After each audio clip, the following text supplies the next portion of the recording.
하늘에 계신 우리 아버지, 아버지의 이름을 거룩하게 하시며 아버지의 나라가 오게 하시며 아버지의 뜻이 하늘에서와 같이 땅에서도 이루어지게 하소서.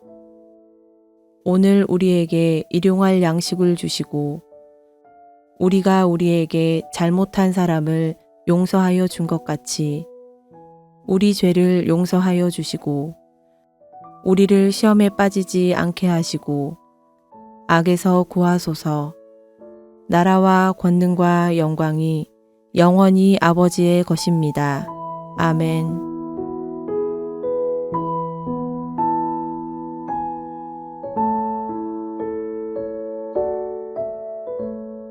그러므로 이제 그리스도 예수 안에 있는 자에게는 결코 정죄함이 없나니 이는 그리스도 예수 안에 있는 생명의 성령의 법이 죄와 사망의 법에서 너를 해방하였음이라.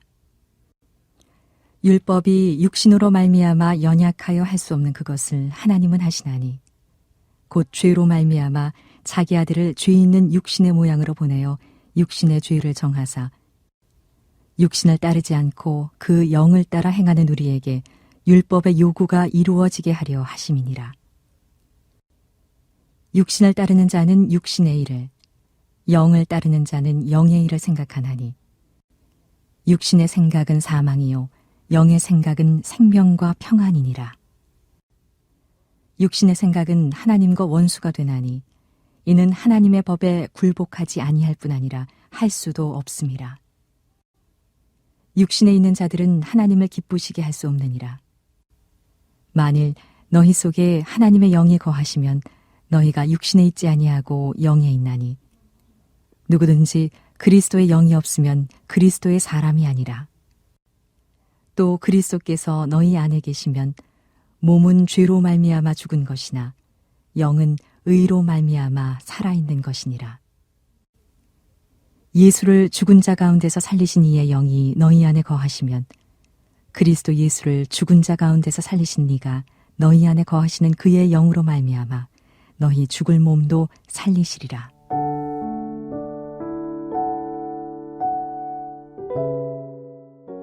우리나라를 법치 국가라고 합니다. 법에 의해 다스림을 받는다는 의미니 법은 단순히 도덕 규범이 아니라 한 국가의 통치 질서이기도 한 것입니다. 우리 모두는 법의 지배를 받습니다. 그리고 예전에는 머리 길이나 치마 길이를 단속하는 법도 있었습니다. 누구에게 피해를 주는 것도 아닌데 미풍양속을 해친다며 머리와 치마 길이를 단속하고 망신을 주기도 했죠. 그러나 이제는 학생들조차 마음껏 치마와 머리 길이를 선택할 수 있는 시대가 되었습니다. 왜 그렇게 되었을까요? 정권이 바뀌고 민주화가 이루어지면서 법이 바뀌었기 때문입니다. 만약 법이 바뀌지 않았다면 여전히 우리들의 자유는 억압당하고 있었을 것입니다. 법이 바뀌어야 하고 정권이 바뀌어야 우리의 삶도 바뀌는 것입니다. 로마서는 예수 그리스도가 오시기 전 인간을 지배하던 오래된 악법이 있다고 말합니다. 바로 죄와 사망의 법입니다. 태초의 아담이 하나님을 거역한 순간부터 인류를 지배해온 이 죄의 법은 인간의 본성 안에 깊이 새겨져 있습니다. 이 죄의 법의 지배를 받는 인간은 스스로는 아무리 선한 일을 행하려 해도 그 선한 것조차 죄악으로 바꾸어 버리는 비참한 존재가 되었습니다.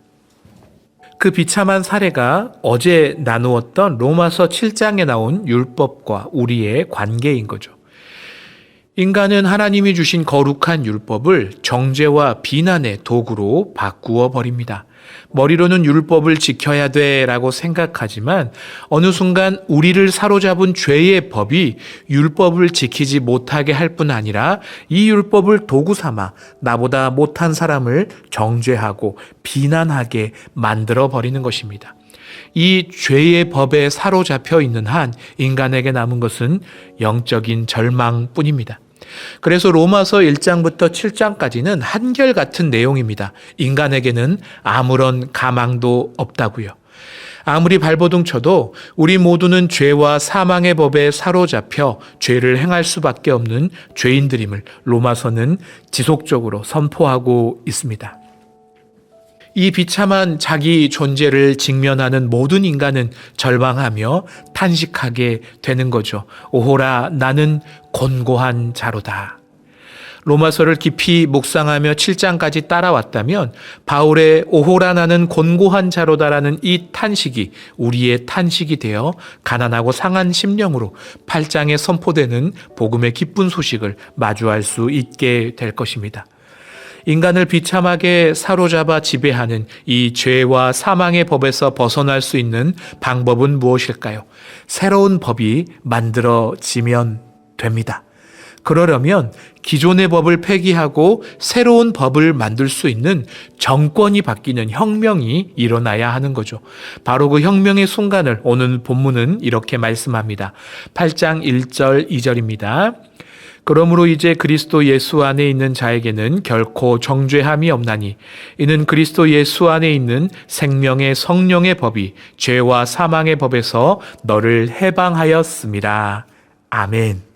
죄를 지배하던 우리 삶에 새로운 통치자가 나타났습니다. 바로 예수 그리스도이십니다. 이제 예수 그리스도를 내 삶의 주인으로 영접하는 자는 그분이 주시는 새로운 통치와 새로운 법의 다스림 아래에 있게 되는 것입니다. 그 법이 바로 생명의 성령의 법입니다. 기존에 우리를 정죄했고 우리를 자유를 억압하던 죄와 사망의 법은 이제 더 이상 우리를 지배하지 못할 것입니다. 혁명이 일어났고 정권이 바뀌었으며 예수 그리스도께서 선포하신 생명의 성령의 법이 이제 우리를 다스리고 있기 때문입니다. 이것이 구원받은 자가 누리는 특권 아니겠습니까? 그래서 사도 바울은 성경 곳곳에서 복음을 능력이라고 표현합니다. 죄에서 해방케 하는 능력, 자유케 하는 능력, 더 이상 죄의 건세를 따라 지배받고 비참하게 끌려다니지 않을 수 있는 자유의 삶의 능력이 우리 주 예수 그리스도의 이름을 믿는 것에 있다는 것입니다. 그러니 주 안에서 사랑하는 성도 여러분, 여전히 변하지 않는 내 존재에 절망스러울 때에 우리 주 예수 그리스도의 이름을 붙드십시오. 여전히 꿈틀거리는 내 안의 죄와 탐욕이 다시 나를 사로잡으려 할 때마다 예수 그리스도의 이름을 부르십시오. 여전히 내 안의 교만과 자기의가 다른 사람과 내 자신을 정죄하고 비난하려 할 때마다 우리를 자유케 하신 예수 그리스도, 우리의 참된 왕의 이름을 부르고 그분의 이름을 의지하십시오. 옛 법으로 돌아가려는 우리의 본성을 이기는 유일한 능력이 그분께 있습니다. 예수 그리스도 그 이름의 능력이 우리를 자유케 할 것입니다. 중요한 것은 이 죄의 법에서 해방되는 것 자체에 우리 신앙의 목적이 멈추는 것은 아니라는 것입니다. 죄의 법에 해방되었음을 믿는다면 이제 우리 무슨 법을 따라야 할까요? 생명의 성령의 법을 따라야 하는 것입니다. 예수 그리스도께서 선포하신 하나님 나라의 통치를 따라야 한다는 거죠. 로마서는 하나님께서 우리를 구원하신 목적이 해방뿐 아니라 다른 것에도 있다고 말씀합니다. 3절, 4절 말씀입니다. 율법이 육신으로 말미암아 연약하여 할 수 없는 그것을 하나님은 하시나니 곧 죄로 말미암아 자기 아들을 죄 있는 육신의 모양으로 보내어 육신의 죄를 정하사 육신을 따르지 않고 그 영을 따라 행하는 우리에게 율법의 요구가 이루어지게 하려 하심이니라. 아멘. 예수 그리스도의 은혜를 통해 우리를 해방시켜 주신 이유를 무엇이라고 말씀합니까? 율법의 요구가 이루어지는 것입니다. 율법의 요구란 하나님의 뜻하신 바 하나님의 의를 우리 가운데 이루려는 것 아니겠습니까? 쉽게 말하면 하나님과 바른 관계를 맺고 창조의 그 목적대로 살아가는 것이 율법의 요구입니다. 예수님은 이 수많은 율법을 한마디로 정리하셨습니다. 하나님을 사랑하고 또 내 이웃을 내 몸과 같이 사랑하라는 명령입니다. 그것이 율법의 요구입니다. 사랑이신 하나님의 형상을 닮은 우리가 우리 삶의 모든 현장에서 하나님을 예배하고 내게 주어진 한 영혼, 한 이웃을 사랑하고 섬기는 삶, 그 삶의 모습이 율법이 요구하는 의입니다. 그런 삶을 살아내는 사람이 율법의 요구를 이루어낸 의로운 사람이라는 거죠. 죄의 법에 지배당하던 인간은 이 율법의 요구를 결코 이룰 수 없었습니다. 성경은 그런 사람을 육신을 따르는 사람이라고 표현합니다.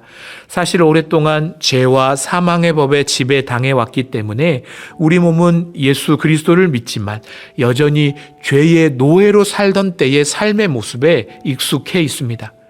우리 영혼에게는 새로운 생명의 법이 주어졌지만 우리의 육신은 여전히 옛 법, 옛 습관에 길들여져 있다는 거죠. 그래서 구원받았다고 해서 우리 죄성이 단숨에 사라지고 갑자기 사람이 뒤바뀌는 것은 아닙니다. 믿음 안에서 아주 오랜 성화의 기간이 그래서 필요한 거죠.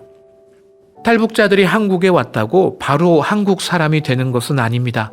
한국의 법과 체계를 배우는 적응의 시간이 필요하고 충분한 자격을 갖춘 뒤에 비로소 한국 국민으로 인정을 받게 됩니다. 그리고 그 기간을 도와주는 사람도 있기 마련이죠. 우리도 죄의 법에서 생명의 법에 익숙해질 때까지 길고 긴 성화의 과정을 거칩니다. 그리고 우리가 생명의 법을 따를 수 있도록 도와주는 분이 마찬가지로 우리 곁에 계십니다. 바로 성령님입니다. 8장 5절 6절 말씀 같이 읽겠습니다. 육신을 따르는 자는 육신의 일을, 영을 따르는 자는 영의 일을 생각하나니 육신의 생각은 사망이요 영의 생각은 생명과 평안이니라. 아멘. 그리스도인으로 산다는 것은 죄와 사망의 법에 길들여진 우리 육신의 생각과 충동에 저항하는 것입니다. 대신 성령님이 우리 안에 주시는 새로운 영의 생각, 영의 충동을 따르는 일입니다. 우리 육신은 오늘도 우리를 충동질할 겁니다. 네 중심으로 살라고, 너의 욕망을 이루며 사는 것이 진짜 행복이라고 그 생각을 불어놓고 계속해서 우리를 충동질을 할 겁니다. 옛적 우리는 이 생각과 충동에 온통 지배당한 존재였죠. 그러나 이제 우리 안에 새로운 생각과 새로운 마음과 새로운 충동이 생겨났습니다. 성령님께서 주시는 충동입니다. 사랑하고 싶은 충동, 거룩하게 살고 싶은 갈망, 영원한 하나님 나라를 꿈꾸는 생각들이 우리 안에 생겨나고 그것이 우리를 다스리기 시작하는 것입니다. 성령님께서 우리 안에 그 일을 이루고 계십니다. 그렇게 우리 안에 육신의 생각은 점점 더 사라져가고 우리가 영의 생각을 선택하고 그 영의 생각을 따르며 순종할 때 우리는 하나님께서 우리에게 주신 영광스러운 생명과 평안에 이르게 되는 것입니다. 사랑하는 여러분, 우리는 이미 해방되었습니다. 죄의 권세는 우리에게 이미 모든 힘을 상실했습니다. 예수 그리스도의 이름을 부르며 우리를 도우신 성령님께 의지하며 우리는 우리 육신의 습관처럼 남아있는 옛 법의 생각과 육신의 습관을 벗어버려야 합니다.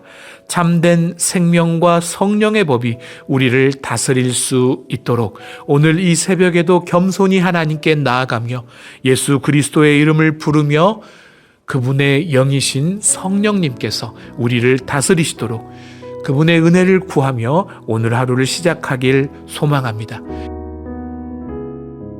이 소망을 붙들고 함께 기도하겠습니다. 사랑하는 주님, 우리를 다스리던 죄와 사망의 법에서 우리를 해방하여 주시니 감사합니다.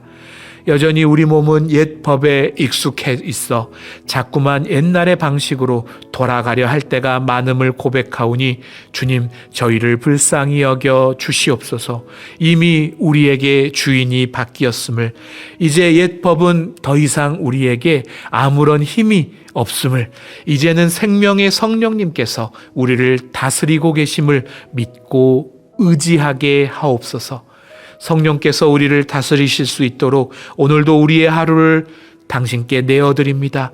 우리를 붙드시고 우리를 자유케 하시고 당신의 은혜로 충만하게 하옵소서. 감사드리며 예수님의 이름으로 기도드립니다. 아멘. 주신 말씀을 붙들고 더 깊은 기도와 묵상을 이어가시기 바랍니다.